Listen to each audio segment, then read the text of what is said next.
كما جريرا وأهون دانو بريلك النبي إن في تدجريرا آتي وأهون دان ديكم مفردو كافت نقوها أجارسني قويا سني قوي سري متكان نقوم فايوم بيغني أكا دبسون سرين تاني قاف إيرنا رافوتو لالجد جالمتنا من ما كنو يتو جالمتنا من بيلا محمد بري دبيتي متجد لا يفرتاي كنو نقو قافت لا يفرتاي انده نمني نما بري كنو بري سرك جرتو جالمت بيلا ممال بري مسكينة هذا فاتي أصو ميو سسكاتي كم تا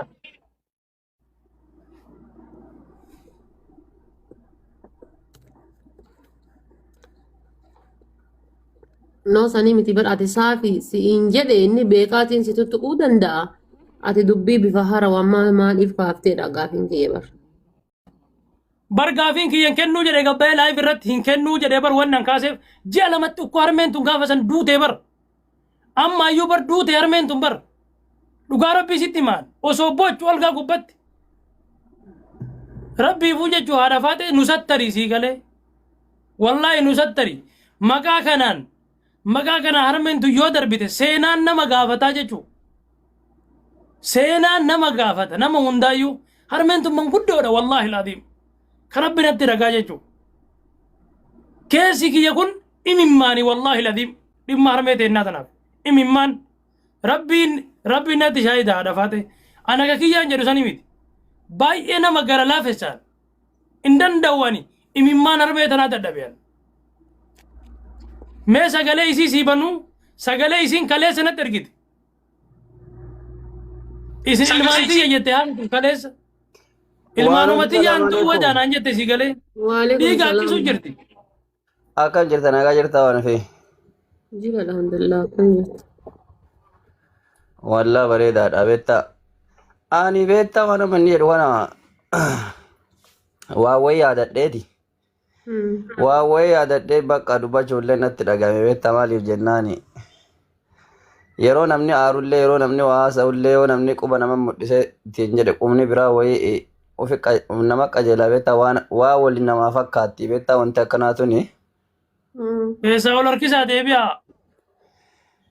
wallaahi gaafsan dubbii dubbanne dubbii haasofne akkuma argamu waa kiyyatti dubbii hundayyuu fuune dubbii hundayyuu akkuma goonu goone hin beektaa miree jaarsi kun garumatti waa laafifatu wayi sodhnaa kiyyaani fuudhee guyyaa akkana nuun jedhe gaafa akkasiisan hayyee lama hin dabarsin jenne itti himne itti kennine turtaniiti inshaallah hin kenna haa jedhu lakki ani hin kennu haa jedhu anamma mucaan kun osoo birrii miliyoona takkaan deebise birrii kana birriin kumni dhibbi lamaatuun maqaa badii inni bade maqaa bade san caalti maqaa inni badetu iyyuu birrii kuma dhibba lama tana caala maqaa inni bade san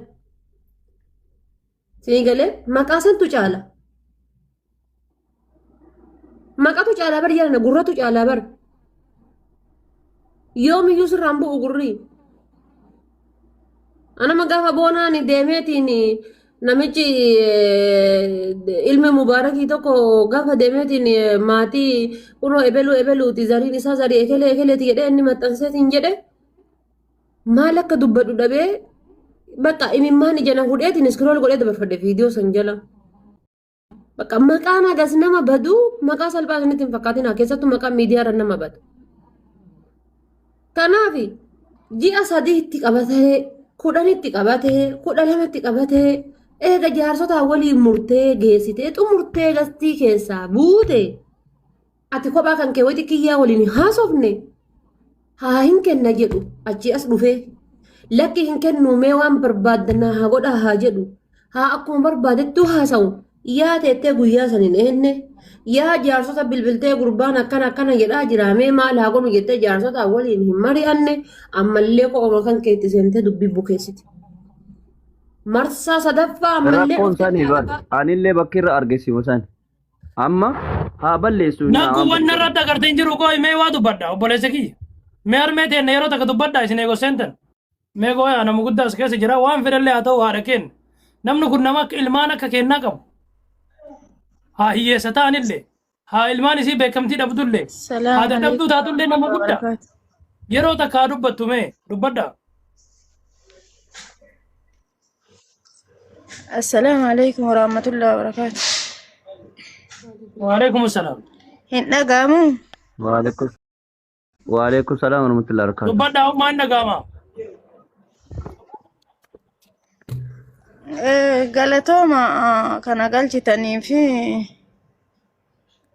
dubbii kana akkuma isin jette haadha faaxeetiin anillee mari'adhee hin kennine muyyattii tana asirra uduu argu garuu obboleessa isiiti jettee ijoollee itti na fiddee jennaan itti kennee gaafa 70 ammoo mucaa kana egaa hidda muyyattii tanaa ta'e kana na godha hin jenne dhiiga an haqqisu san viidiyooni na itti mul'iftee ijoolleen na bira jirtu itti argitee kunoo waa isii irraa ba'u laali jedhaniini nyaatni an bira jiruu na rifatee muyyattii tana bakka siibuuf naatiin du'aattaa galinaan jettee madaamiin sunuu biizaa naa baafte biizaan sun haa gubatu takka kiyyaan fidaa jedhee ka gubellee isuma haa ta'u wanta hundaa keessa darbe uduu dubbiin tun hin babadhanne 70 sanuu itti himadha jedhee jala taa'aa ture itti barreeffataa ture ijoolleen naa barreessaa turte an barreeffamallee hin beeku isiin nan galchine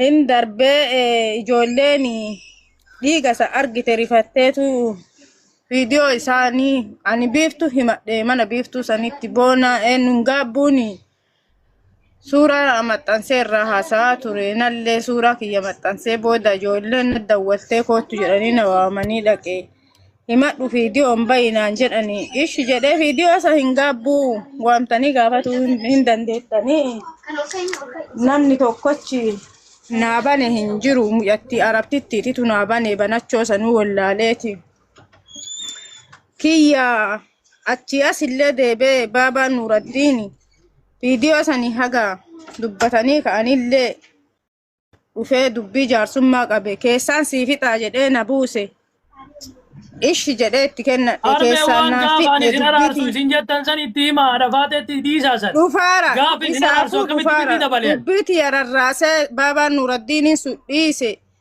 deebi'aniillee maxxansanii footoo muyyattii tanaatiif ka mucaa kanaa mana wayiitii akka irraa haasa'aaran saafii dhufee jaarsummaa Ahmad Bosona Baaleefa irraa fuudhe. Biiftuu jala kana jirtaa? Biiftuu jirtaa min jira naan jedhu. Muyyattii tana dhiyaadha. Suuraa isii ol ba'uun qabu anima fixaan akkennaa jedhee saafiin fuudhe. Saafii hin fixxu jedhanii dhooggaanii turanii hin fixa jedhee an haadha faaxeeti dhiyaadha. Rumaala bira luftu hin fixa jedhee. Ishi jedhanii itti kennanii keessaan na dubbisee silkii ufii naa ergee waasaappiin waliin nu hidhee nu qaassee waa hundaa nurraa fuudhanii hin balleesse jedhee aniin ishi haadhatii anas si baddale jedhee dhiisaafi naan jedhee saafiin kunuu na kadhatee ishi sii dhiise birri matiyya naa deebise jedhee imma birri sii haa deebisuumo mucattii sii haa fidu naan jennaan birri manaa haa deebisu jedheen ani mucattii fida malee birri hin deebisu jennaan ima fiddaafi jedheen saafiin ima fiddaafi waliin nu buufti dubbiin tun jedheen ima fida jedhe ima fida rakkoon qabu torbaan tokko keessatti isiin gaya jedhe maarra isinii haa fidu birrii hafede itti dabalaa lama naan jedhe saafiin ani birrii hin qabu jedheeni kunooti saafiin ani birrii hin qabu hidhiba maara tikkeettiin naa hamuranii tanaayyuu naa fuudhaarra an hin gala ana yaada heddutu na jira jedhee keessaa yaada san saafii himadhe dhibee dhibamu kana itti viidiyoo waraabbameeru itti argean kunoo kana dhibamaa laali jedheeni an birrii kiyya sii galchaa kiyya namni kun nama haadha nuu ta'u harmeeteenna anillee hin gargaara atillee fidii fi mucattii isaaniin gahi jedheen isaafi booda anuu idaa keessa ba'eera ani birrii kana bakka fuudhee kennu hin qabu akka taatan ta'a mucattii isinii haa dhuftu birrii kana kennaa naan jedhe ishi amma isa hin saalfachiisu jedhee mucattii obboleetti tiyyaa wayii suudii jirti isin dawwaladhee isiin illee kajji'a tokkoo na ergitee asiillee naga gargaaranii birrii kana 30 walii gallee ammallee poolis kereelaansi jedhee 40 dabalee 170 itti galche guyyaa birrii 150 galchee ka'ee 90 narra hafu as dhufe eessa jirta naan jennaan chaarjaa jira jedheen wallaahi an fayyamatii itti mataa dhufee sirraa fuudha birrii naan jedhe. Madaamiin karaa deemteetti nama naa ergutu dhabame sii ergisiisaa laan jedheen. Mucattiin boru tikkeettiin citaara hin dhufti. Amma dhufee sirraa fuudha biizaa kanatu gubataa boru tikkeettiin muramaa naan jedhe. Ishii kunoo chaarjaa jiraa dhuftee narraa fuutaaree jedheen. Jedhe uduu haga isin waliin qaa'en gaanne kiyyaan na biraan bahe. Na biraan bahee birriin akka naan jennaan mucaa wayii nu ladda dhaabataa birrii kan harka hin kennini as kenni harmee naan jedhee narraa fuudhe. Dubbii baratee keessa argee anama birrii kiyya sii dabarsa ka isaanii kan asiin fudha. Akkaawuntii asiin akkan jedhee mucaan kun. Hin qabu akkaawuntii asii ka biyyaa malee jedhe. Akkaawuntii biyyaa irra hin dabarsu kama asii kanan akkenni harmee tanaati mucattii tana fiduuf hin taatu cubbuu nama kan oduu argitu yoo birriin tun jalaa badde. Nu martuu seenaa nutti ta'a seenaan nu gaafata asken jedheen. Anuu hin gargaaraani birrii kana muluu hin kennu. Kama isii kanarraayyuu hambisee haawaan godhatteen godhattu kininiin illee bitatte. Asken jedheen. Hin dhoggate akkaawuntii asii. An birrii keessa hin nyaachisu ho'aa lama jedhee mucaan birrii na kennee lixee. Birrii biyya naa ergi jedhee mucama kanaan. Biyyan naa erganii daamattiin tiyyatti galchite. 90,000. Bormeet bulee bariisaa kiyyaamee naaf iddee daamattii jedheen. Haga guyyaa 3 hin eenna miiseejii hin buune naan jedhe. Miiseejii kana mucattiin ashaaraa hin kennine akkami bu'aa fi jedheen. Hin eennaa takkaa naan jedhe. Hin eenne torbaan tarre. Guyyaa torbaan tarree guyyaan birrii 90,000 gale sun torbaadhaa ta'edha. Daamatti dawwalee bilbila daamattii illee kenneeraafi. Maazari dawwali 80,000 galchi jedhiin. Kamaaliiti poolis kereelaansiif tikkeetti walirra muramaa harbaa dhuftaa jedheen. Daamattiin na dawwaltee jennaan mu'atti an birrii hin qabu 80,000 kamaaliiti waa inni naan jedhe fixeeraa jedheen. Kunoo mee isaayyuu dawwali jedhe. Akkuma sani uduan dawwaluufiif ta'u naa dawwalee 80,000 galchii jedhe. Beekiyyaan sumuun hin qabu tabiraa wayii naa fiddamoo kaan kanaan jette fixe eessa fuudha birrii jedheen. Yoo birrii kana 80,000 argitee galchite tole yoo kaani 75 galchan 5,000 si gargaara. Yoo kana muluu didde mataa dhaabadhu akkana ta'inaan jedhe wallaahi billaahi. Eebannee kiyyaa bee akkana jettee narrabsitaa an beetama isin jedhaa kabajjitu haadhuma tan teetii. Mucaa maannaan jedhaa ta'anaa bee meena laali kiyyaa dheena mallee viidiyoon dawwalee hinna umaan jettee jedheen. Mu'attii wayillee na bira jirti. Eebanni haatetii bee maal jettee kana jetta jedhe. Waan badaa wayii naan jedhe. Naan jedhee bakka na bilooke hagas. Saafii dawwalee saafii kiyyaan na bilooke maal jettaa jedheen. Na deebisuu dide. Sagalee inni itti saafii itti ergeeru kadhatee itti ergeeru wayii narra erge. Dhiisee amma birrii tanallee nyaatame daamattiin tiyyallee naa dhufaan jirtu ani du'aa jira malee biyyallee galaan jiruumi. Yaa Rabbi siman naffi deemi jedhee asitti taa'ee hiqqifadhee bo'aa oolee gaggabee ijoollee wallaahi bisaan najjisite. Madaamiin sunuu dawwaltee ijoollee bira koottaa fuudhaa jettee na fidanii. Booda amma mana boonaa sanitti ijoolleen Moyiti imimmaanii kanatti barreessitee mana boonaa na seensanii boona himadhee boona irraa haasaa ture. Haadha faaxeeti himadhu naan jedhu. Haati faaxee na hin seensitu. Ani hin rakkadheera. Ana amma birrii miti biyyuma tiyya na galchaa aniin du'aara reefuma kiyya biyyan na galchaa jedheen. Hagana boona haga fiidiyoon na arge inumaa hin boo'aa ture booda fiidiyoo maxxansee irraa haasaa ture. Akkanaaf kalammaffaa daajaarsummaa nuu qaaqaniiti dubbii tanat deebisiisuu arge. Saafiin amma waan sii dhufaasanillee ka amma saafiin jaarsummaa tanammaatu si deebisee jettanii gaafannaa himuu dagate na fakkaate. Anumatu saafii taa'uu dhooge.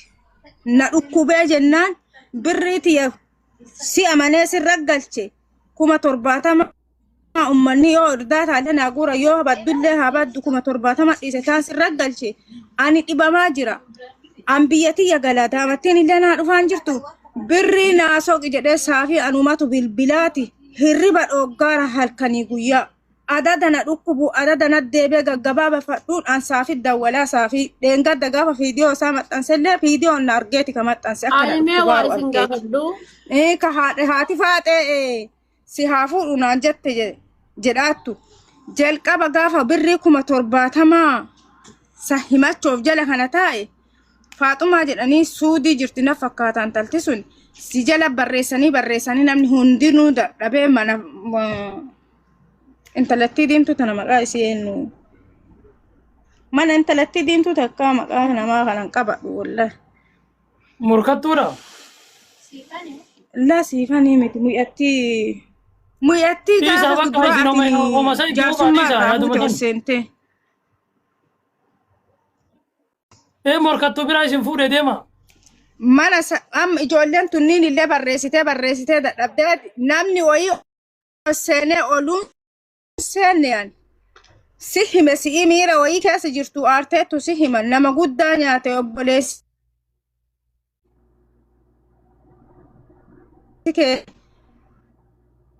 Yookaan kafalii bareettee itti kennite gaafa kuma qaba. Feetu ufiillee itti heerumtu feetu intalettaa gurgurattu nama guddaa beesiin jette intalti wayii maqaa wallaale.